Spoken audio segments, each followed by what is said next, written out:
Well, they shouldn't be called daring. They should be called essential. We're going broke. We're borrowing money from the Chinese to fund current operations.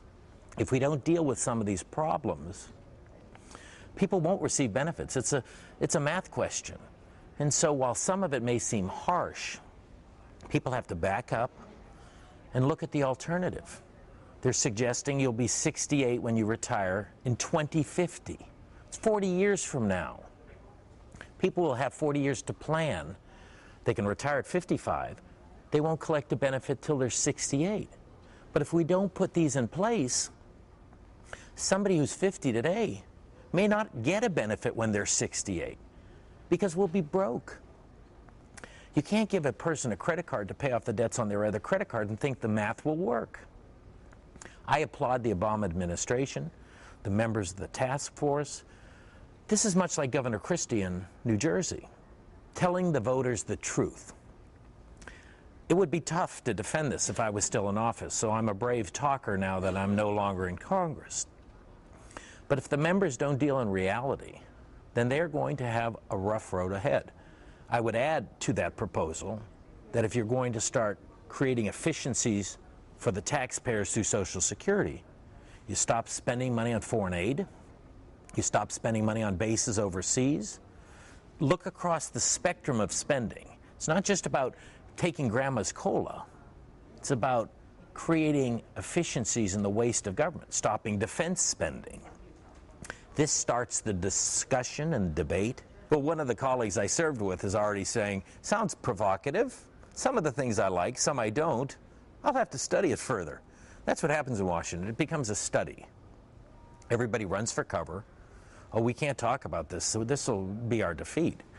Well, some people better recognize they're going to lose one way or the other. They're going to lose at the anger of taxpayers who realize they fleece the ship, or they're going to make structural reforms that set us on a glide path to solvency.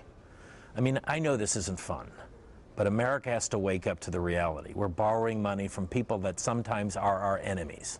There's a time that will come in the certain future that they'll say, if I loan you any more money, I want 10, 12, 15% on my money. If we hit that critical wall, all bets are off. I don't want to frighten people, but there is no other way to describe this. We're either going to have a foreclosure sale at the Treasury building, or we're going to get serious. Yes, it will cause pain, and why I use the examples of defense spending and foreign aid, because you can't get there with just tweaking Social Security. But in my view, the greatest thing a Congress can do today is ensure the solvency of the retirement system of America. And that's not simply making Band-Aid approach. You have to say, if you're not yet born, why do you care if you retire at 68?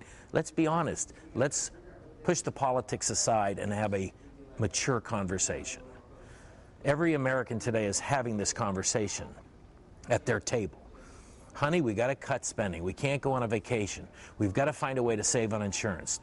Got to cut the cable bill. Every day at some table in Palm Beach County, people are doing just what we're talking about here. The politicians get the free ride saying, oh, God, no, don't do this to me. I don't want to get voted out of office. What they have to do is, when they read that proposal, then look in the mirror. Every day, someone in your district is having to cut spending just to keep a roof over their head. That's the anger that was this election last Tuesday. This election last Tuesday wasn't about we love Republicans and hate Democrats. This ship is sinking. All hands on deck, and let's pray we weather the storm.